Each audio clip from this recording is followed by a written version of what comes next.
So let's bring in Neil Hitz right now. Thank you for being with us on the Oakland County MegaCast. It's great to have you.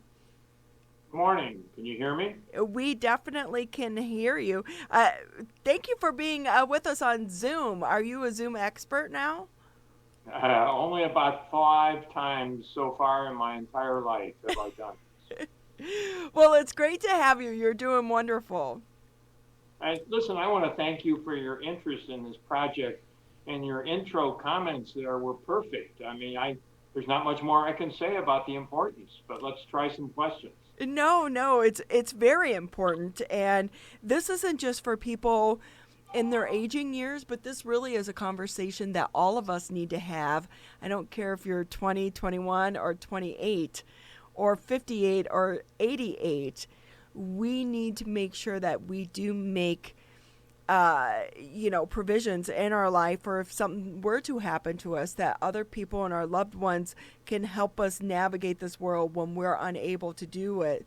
So tell us a little bit about your project and My Life Directory. How did it even get started?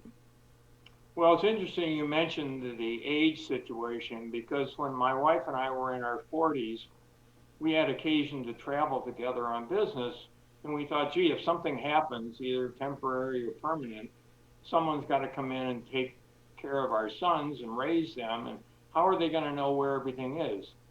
So we started a simple notebook and put down the location, not the documents, but the location of all the documents and information that were scattered around the house.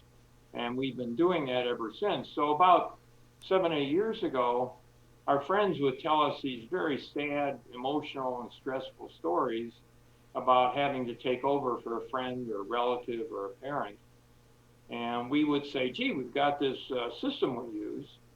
And they said, that sounds pretty cool. Why don't you see if you can put something together? So we sat down and wrote out what now is turned into My Life Directory. And it's a booklet. It's a 44-page booklet or a fillable PDF. I did some research, some focus groups, printed copies, sent them across the U.S. to people I knew. And then I sort of put the whole project on the shelf. Last year, I looked in the mirror and I said, you're really not getting any younger. And if you're going to do this, you should do it. So with some help, I put together a website and launched in the spring of 2019. So that's the background story.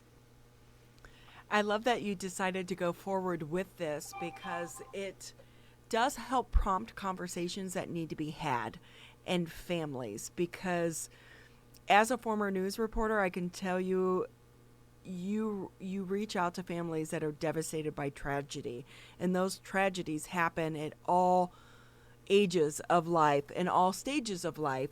But it's uncomfortable for people to have these conversations. But just the simple things of, what is your password? Because if you don't have a password to someone's account, it makes it hard to manage and try to get access to some of their accounts, correct? Absolutely. And again, you keep mentioning the fact that it's not just for elders, and that's so important. People have a tendency to think of My Life Directory and the topic as being about death. You can have an interruption in your life at any age, whether it's a car accident or a serious illness or a stroke. And certainly COVID has brought that home to us now.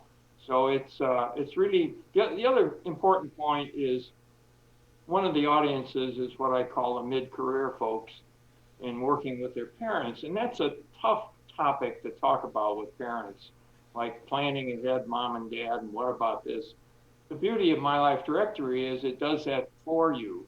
It gives, it's a third party that forces the parents to think about documents, see if they can find them, if they don't exist, to create the documents. So the mid-career sandwich generation don't have to have that personal conversation with mom and dad. And frankly, if you're in mid-career with a family, you should have a copy of My Life Directory also. So, My Life Directory, what are some of the documents people should know and should have on hand? And where would they store it? Okay, well, that's the kind of documents are the typical insurance and medical and other documents like that, legal documents. But the things people don't think about are where's the list of my prescriptions, or where's my pension information, or what kind of direct deposits and withdrawals are coming in and out of my account. If it's necessary or appropriate, where are the citizenship papers or the deeds to the house? Or as you mentioned, passwords and Netflix and all of that. If we have a storage unit, where is it? How do you get into it? How about passports, birth certificates, military certificates? In my life directory, there's over 100 topics, which are thought starters, designed to get people to start thinking. And in most cases, they don't know where the documents are or they haven't created them. As to where to put the documents, it's really up to you. There are some documents you may want to refer to every month. Other ones you may look at once a year. It doesn't really make sense to me to keep those all in the same drawer in the same box. The important part is that someone who has to come in and take over, they just need to know where to look for the things. So you don't have to move everything around. Just put down the location. That's the beauty of My Life Directory compared to some other elements. AARP has books and things like that that are 200-300 pages where you write everything in. The directory is very simple. You just put down the location. Joining us today is the co-founder of My Life Directory, Neil Hitz, with us today on the Oakland County Megacast. So for those that are interested in doing this for their families, for their loved ones, in the case of an emergency that comes up in their life that in which these documents and this important information could be lost in translation because someone's unable to provide them to their loved ones. How do people get started? Do they go through you and then fill all this into your website? And then on top of that, my other question would be, people want to keep this information secure. How assured are they that their information is secured when they are engaging with My Life Directory? Okay, let me see how I can do with that. First of all, here's a copy of My Life Directory. Here's what it looks like. There's the hard copy, and there's also a PDF that's exactly the same. Let's take security for a minute. Parents sometimes are concerned that they don't want to have all that information available. Well, the hard copy can be, you can tear out pages, you can scan it, you can put some pages in a bank account, other pages in the desk drawer. The PDF also allows you to do that because you download it. It's called a fillable document. Then you store it in your cloud. You can print out certain pages, other pages not. Because there are 16 categories, 16 sections, everything from finance to insurance to wills and trusts. So you can decide which things you want to keep confidential and which things you do not. You had one other question. What was that? No, it was just about the security of it.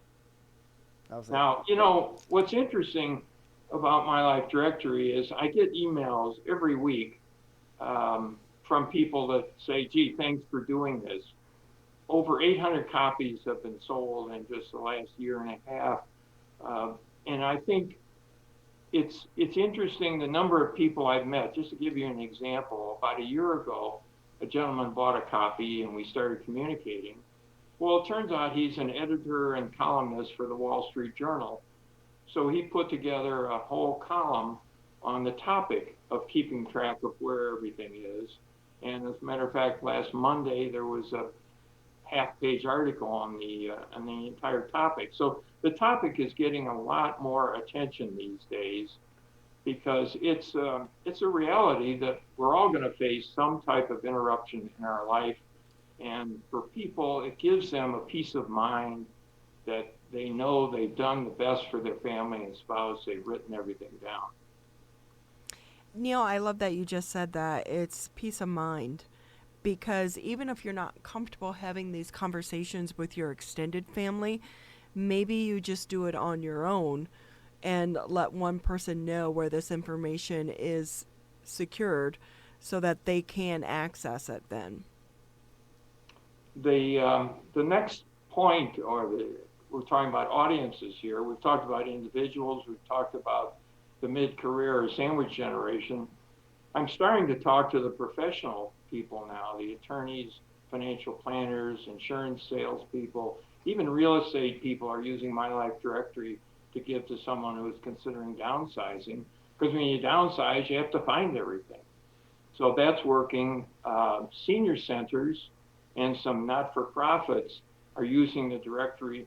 You'll notice on the cover, my name's not on the cover. There's no name down here. I don't consider myself the author of the directory. I'm sort of like the coordinator, facilitator.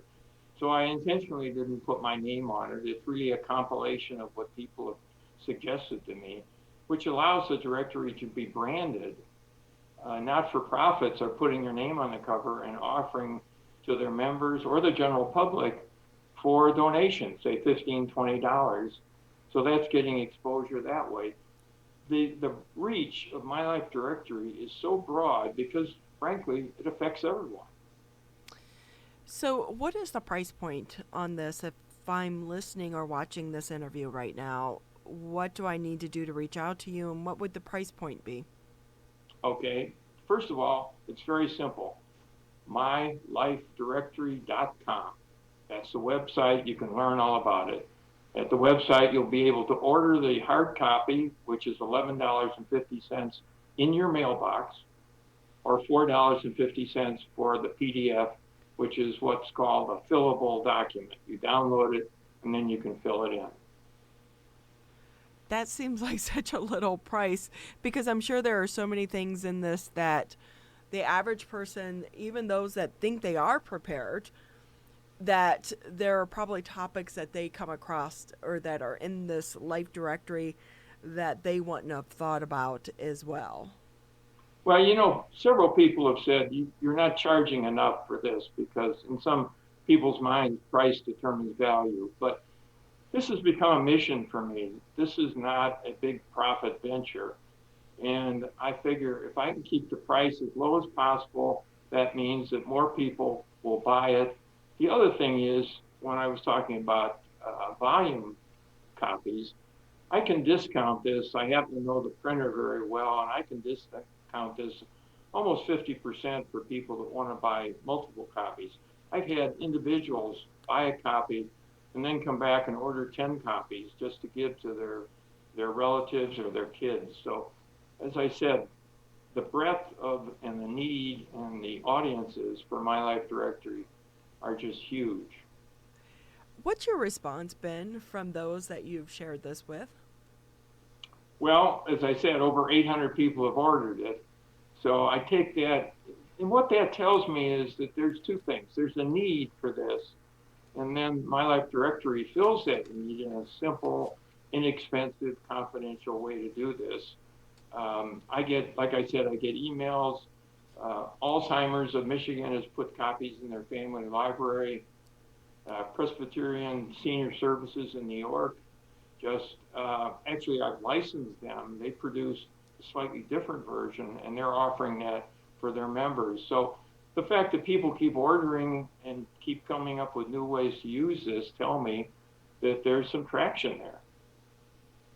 Neil Frank's with us here on the Oakland County MegaCast. He is the co-founder of My Life Directory. I love that you came up with this, and I'm happy to see that it is actually getting some attention, because not just during COVID, but during all of our life stories and journeys, this is such an important thing for us to put out there and to know, because when you are on the other side, it's the simple things, right? It's like if people have social media accounts or their bank accounts or even their phone accounts, things of that nature. If you're having to handle your loved one's affairs in a crisis, the last thing you want to worry about is not being able to assist them in the best way possible because you didn't have access to this information. So this is a great service that you are providing. What do you think is ahead for you and My Life Directory? Well, that's interesting. You never really know. As I said, this isn't a job for me. This is more of a mission. So I'm taking it and getting pulled in whatever direction it happens. I don't know who's going to call up or send me an email next. The fact that you're taking the time to talk about this is really important. And the other thing I want to thank you is mentioning I'm the co-founder, because my wife is involved with this and she would never forgive me if you hadn't mentioned that. The other thing I find interesting, men want to be in control. So I've talked to couples, and the gentleman will say, well, I've got everything organized. And the wife looks at him and says, I don't have a clue where anything is. I don't even understand it. Do we have a mortgage or don't we? So it brings all kinds of things to the surface just by having the conversation, which is so important.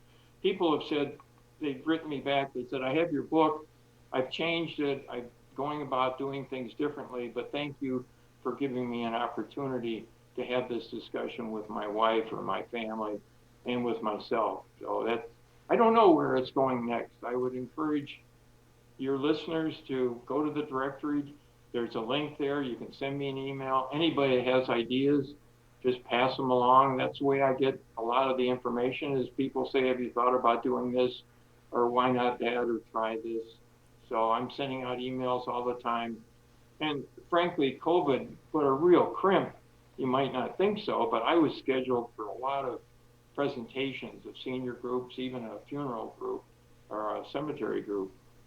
That was back in April and May, and those were all canceled. So once we get through this crisis, sometime next year, I'll be able to meet with more people. And the thing I'm talking about with groups now is the whole topic of where is everything. So it's not so much a sales pitch.